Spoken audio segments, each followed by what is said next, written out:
Here we have a new 2023 Nissan Armada. And this one comes in the SV trim level in super black on charcoal leatherette interior. Our powertrain on this Armada consists of a 5.6 liter naturally aspirated V8 engine, made it to a 7-speed automatic transmission. And that allows us to have 400 horsepower and 413 pound-feet of torque. Now coming around to the front here, really nice look here. Nissan's known for having some good looking vehicles. We do get our LED headlamps along with our LED fog lights. And the LED daytime running lights do not flash like that. That's just how the camera's picking up the lights. And I do like the front here, how we have the gloss black, the mirror finish, and very little plastic. And even that is hidden there underneath the grille. So it looks really, really premium, even though it's in the SV trim level. Now down here we do get 18-inch aluminum wheels. We get passive keyless entry on the front two doors, and this one has the integrated side steps, which are nice.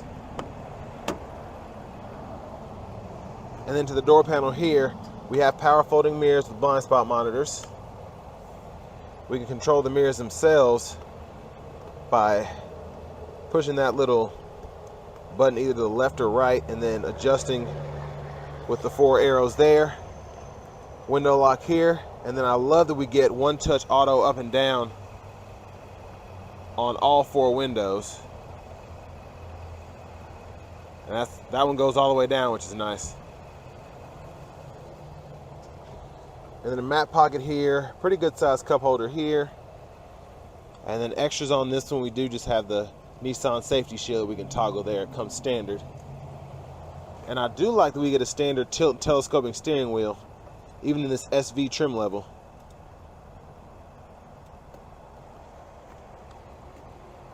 And then here's our power driver's seat with power lumbar support.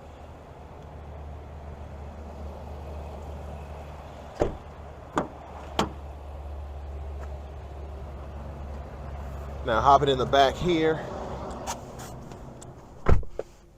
I do love the legroom in the Armadas. Of course, this is a big SUV, but I have the seat in front of me adjusted for someone of my size. I have longer legs, I'm 6'3", and I still have about an inch or two between my kneecaps in the back of the seat, and then I have several inches of headroom as well, so really impressive. So most people shouldn't have trouble fitting 5 adults in the vehicle at one time. And we do have rear automatic AC controls. I can control fan speed, I can toggle the auto mode, and then I can set if I want it coming from the upper vents, the lower vents, or both, and then temperature here.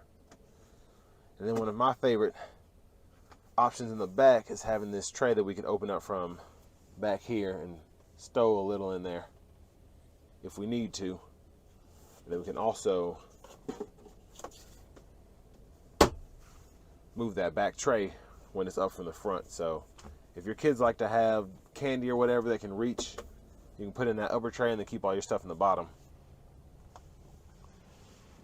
And then down here we have 12-volt USB-C and USB-A fast charge port there to keep the tablets up and running. And then this center seat also folds down. We have cup holders here. Now looking at the third row, we do get vents back there, which is nice. So not having to share the air with the back passengers, or with the second row passengers. And we get the more premium dome lights back here as well. Clothes hangers. And even like on the door here, I love this kind of gloss black finish. None of the plastic is visible from back here on the door. And there's that third row, which we'll go check that out next.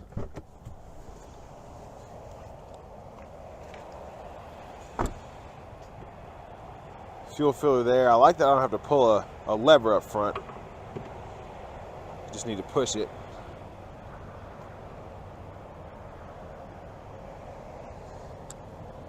And then here we have our tail lights,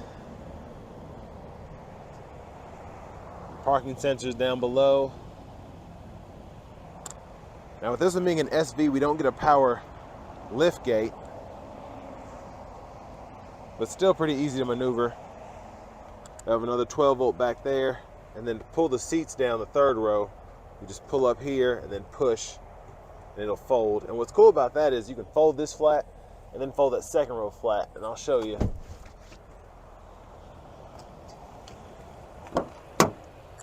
I shouldn't say fold it flat, but we can fold it up. And then you have all that space for whatever you may need. And then you can fit your kids back here if you want to, but I wouldn't. Maybe shorter adults can fit back there, but I definitely cannot fit back in the third row comfortably. We have a little storage there, and then we have a jack there.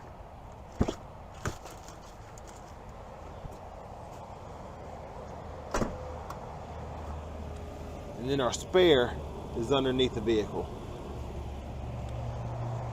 Now I do like that even though this isn't a power lift gate, you can kind of soft close and it'll finish closing for you. And then we can just put the seat back. Actually not as difficult as I would have thought to do.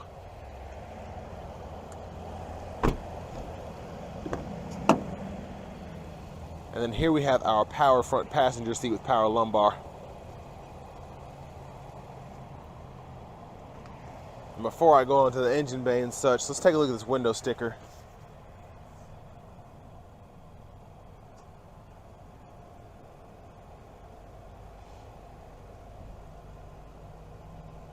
And what's interesting is all the standard features, because this is around the same price as maybe a similarly equipped Tahoe or Expedition, but even on this SV standard you get the intelligent cruise, forward collision alert, lane intervention, heated seats, and then also that navigation and radio.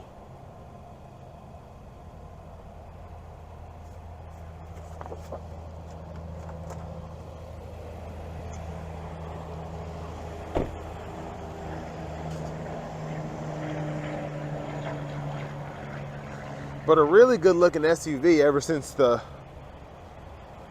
refresh.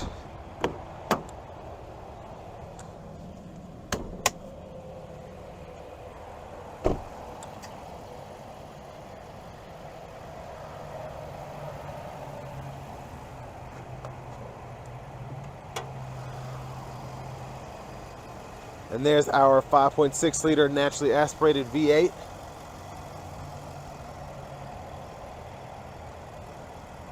It's that same engine you can find in the Titan.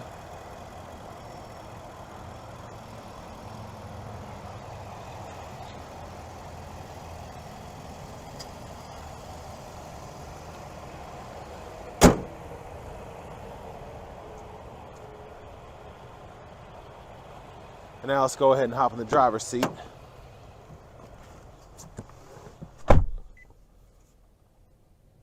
So we do get a leather wrapped steering wheel here.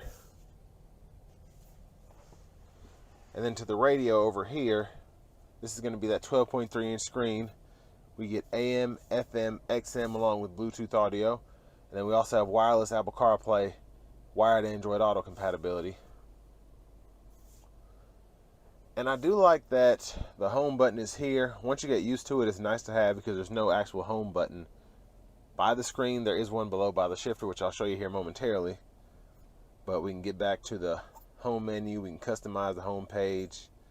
We have our XM, so we can look at the fuel prices, sports scores, traffic. And there is our navigation system there. Of course, we can search. And then points of interest, you can pull all that stuff up. And it's actually a pretty intuitive system in my opinion.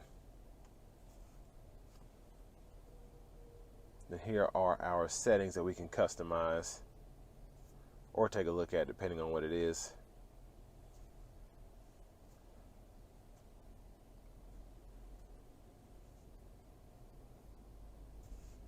And we have a volume knob here. We can mute by pushing the button there, and then we can actually go through our radio stations here. Our vents are here. We can close those off by pulling that down. Hazards there. And then down here we have our dual zone automatic climate controls. We can toggle that rear control, turn it on and off. But for the front two, temperature's there, auto mode is there. And then we can change the passenger side temperature, sync, fan speed, and then we can decide where the airflow is coming from using that button there. And everything else is pretty typical. Then we have 3-stage heated seats for the front. And underneath this kind of barrier here, we have a wireless charging pad, which I like that they did that because it looks really sleek. And then also it hides your phone at the same time. Then we have a 12-volt there. Trailer brake controller, USB-C, USB-A input there. And then we can go into our snow and ice mode here. Then we have our tow mode here, traction control here. And then for the 7-speed, you just hit this knob, pull down, reverse, neutral, drive, and then come over here and we can manually shift. And then we have all of our shortcuts for what we would normally use. So the navigation, the music, and then the home button. And then we can use this knob to actually scroll through if you don't want to use the touch screen. So I like having that dual capability because a lot of systems are either one or the other. So I like that I can either use the knob when I'm driving, or if I have time to look at the screen, I can use the touch screen. And then we have 2 cup holders stowed here. Up here we have our sunglasses holder, SOS. Premium dome lights here as well. And we can toggle whether we want the lights to come on when the doors are open. And our universal garage door transmitters in the mirror here. And then to open the center console from the front, we can do that. We do have a removable tray that we can put on either side, which I like having that capability, and then also being able to just have it empty. And there's a view of the back from up here. And then we have a lockable glove compartment with owner's manual. And it's just an interesting shape because there's a little room back here, but I don't think you're supposed to put anything back there. But I guess you could if you wanted to. I just don't know if it would close. So the buttons here, this is for our menu. All of this is, so we can use this as the OK button, then we can use it as the button to go through a menu. So what I'm trying to say is, when there's an actual menu that you can toggle through, which is basically in the settings, we can use this to scroll through all of that. And those are all of your settings there. And then once you're in there, you hit this OK button to actually go through, which is kind of confusing because I want to just go right, like just use these buttons to go through and just use this as an OK button and use this as a back button, but you actually have designated buttons, and then this is just for your quick shortcuts on the main page. And then we have volume controls here, and we have our track list or radio station favorites that we can go through here. It'll show you the presets as I go through them. Now to the right side of the steering wheel, we can adjust our gap adjust for the collision alert as well as the radar cruise control, and then we can set, resume, cancel, and then we can toggle that there, and then we can put on the safety shield as well. Then we have a mute and a voice recognition button, and this also serves as a cancel button. And actually, if you hold this button down here, You can toggle between standard cruise and then your radar cruise control. And then this is actually, I think I messed up. This is the Bluetooth button, and then this is the voice recognition button there.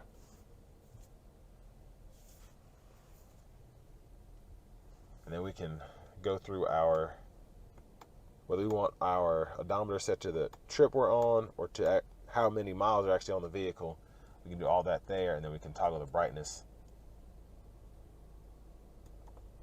using these two buttons here.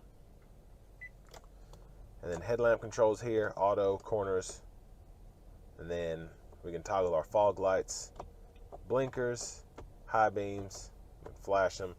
And then for our windshield wipers, we hold back for the fluid in the back, hold forward for the fluid in the front, and then we can turn on the intermittent on the back wiper or turn them all the way on, and then we can adjust our intermittent here, and then we have off, intermittent here, then low, high.